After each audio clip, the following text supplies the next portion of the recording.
अस्सलाम वालेकुम। कैसे हैं आप सब लोग? उम्मीद है खैरियत से होंगे। अल्लाह आपको खुश व आबाद रखे, आमीन। आज मैं आपके लिए लेकर आई हूँ मज़ेदार से खस्ता मीठी टिक्कियों की रेसिपी। जब भी आप घर में मीठी टिक्कियाँ बनाती हैं वो सख्त हो जाती हैं या फिर अकड़ जाती हैं, या जैसे ही आप उन्हें ऑयल में डालते हैं तो आपकी मीठी टिक्कियाँ खिल जाती हैं और अपनी शेप को मेंटेन नहीं रखती, तो आपने परेशान नहीं होना। आज की वीडियो स्पेशल आपके लिए है। चलें तो मज़ेदार सी खस्ता मीठी टिक्कियों की रेसिपी को स्टार्ट करते हैं। मीठी टिक्कियाँ बनाने के लिए हमें जिन चीज़ों की ज़रूरत होगी उसमें मैदा लिया है हमने 3 कप, सूजी हम लेंगे 1 कप, 3 कप मैदे के लिए 1 कप सूजी लेंगे, आधा कप हम कुकिंग ऑयल लेंगे, इसमें हम पिसे हुए खोपरे का इस्तेमाल करेंगे, कटे हुए बादाम डालेंगे, इलायची हमने ली है 2 अदद, 2.5 कप हमने चीनी ली है, 2.5 कप से हमारी टिक्कियों में लाइट मीठा होगा, 1 कप हमने दूध लिया है, इसमें हम 1 अंडा डालेंगे। मैदे को हम खुले बर्तन में डालेंगे ताकि हम आराम से गूंद सकें। मैदे को इस्तेमाल करने से पहले आप इसे छान लीजिएगा ताकि जितनी भी इम्प्योरिटीज़ हैं वो स्ट्रेनर के अंदर ऊपर ही रह जाएं। मैदे के बाद हम इसमें 1 कप सूजी डालेंगे। सूजी भी 2 तरह की होती है, बारीक और मोटे दाने वाली। आप प्रेफर कीजिएगा कि आप मोटे दाने वाली सूजी इस्तेमाल करें। अगर बारीक दाने वाली सूजी ईजिली अवेलेबल है तो आप वो ऐड कर दीजिएगा। 1 कप मैंने इसमें चीनी ऐड की है। 2.5 कप चीनी डालने से हमारी टिक्कियों में लाइट मीठा होगा। हम इसमें पिसा हुआ खोपरा डाल रहे हैं। पिसा हुआ खोपरा डालने से हमारी टिक्कियाँ टेस्ट में बहुत मज़ेदार बनेंगी। ड्राई फ्रूट में से हम इसमें कटे हुए बादाम ऐड कर रहे हैं। खस्ता टिक्कियों को खाते वक्त जब बाइट के अंदर बादाम आएगा तो वो हमारे मुंह के अंदर बहुत अच्छा सा टेस्ट लेकर आएगा। अब मैं इसके अंदर 2 इलायचियाँ ऐड कर रही हूँ। हमने इलायचियों को खोलकर इसके छिलके को सेपरेट कर लेना है और टिक्कियाँ बनाने के लिए हमने सिर्फ इसके बीज को इस्तेमाल करना है। और अगर आप चाहें तो आप इस बीज को कूटकर इलायची पाउडर बनाकर डाल दें। इसके अंदर अब हम 1 अंडा ऐड करेंगे। अगर आप सही तेज़ मीठा खाते हैं तो आप चीनी की क्वांटिटी को 3 कप ले लें, यानी जितना मैदा है उतने ही आप चीनी ले लें। आधा कप मैं इसमें कुकिंग ऑयल ऐड कर रही हूँ। अगर आप देसी खाना पसंद करते हैं तो आधा कप आप देसी घी लेकर उसे गर्म कर इसमें डाल दें।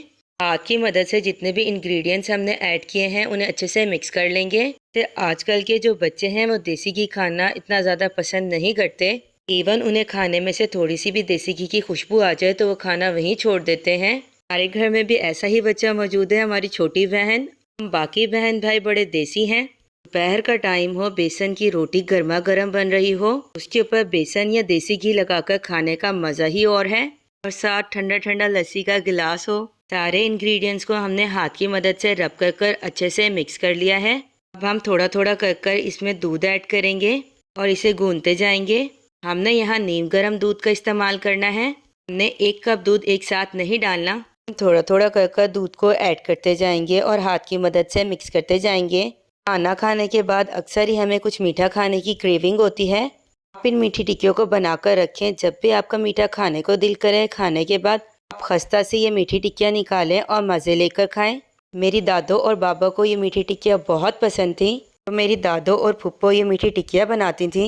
मीठी टिक्कियाँ बनाना मैंने अपनी दादो और फुप्पो से सीखी है। जब हम छोटे होते थे, दादी और फुप्पो जब ये टिक्कियाँ बना रही होती थी तो हम इंटरेस्ट लेते थे, देखते थे कि वो किस तरह बना रही हैं, कौन कौन से वो इंग्रेडिएंट्स यूज़ कर रही हैं। हम दादों से ज़िद कर कहते थे कि इन टिक्कियों को शेप हम देंगे। हम बच्चे दादों को कहते थे कि आप हमें सिर्फ बेल कर दे दें, गिलास की मदद से इसे कट हम खुद करेंगे।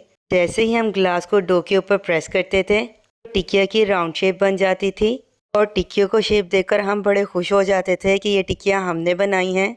मीठी टिक्कियों को कूंडे भी कहते हैं, जो कि रजब के महीने में बनाए जाते हैं। इन कूंडों के लिए प्रॉपर एहतमाम किया जाता है। रजब के महीने में ये कूंडे बनाए जाते हैं और अपने नेबर्स को जाकर इनवाइट किया जाता है कि आपने कल आकर हमारे घर कूंडे खाने हैं। इस तरह सब लोग एक ही घर में जाकर इकट्ठे हो जाते हैं। सब लोग एक दूसरे से मिलते हैं, एक दूसरे का हाल चाल पूछते हैं। इस तरह सबका अच्छा टाइम स्पेंड हो जाता है। इस तरह कूंडे खाकर जब लोग तारीफ़ करते हैं तो खिलाने वाले का दिल खुश हो जाता है।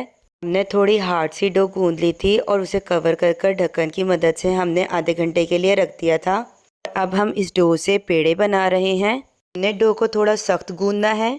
अगर आप स्मूथ सी डो बनाएंगे तो आपकी मीठी टिक्कियाँ खस्ता नहीं बनेंगी। हाथों की मदद से हमने इसे राउंड शेप दे ली है। काउंटर पर पहले हमने मैदे को डस्ट किया था और हाथों की मदद से हमने इसे थोड़ा सा प्रेस किया है ताकि इसका साइज़ इंक्रीज़ हो जाए।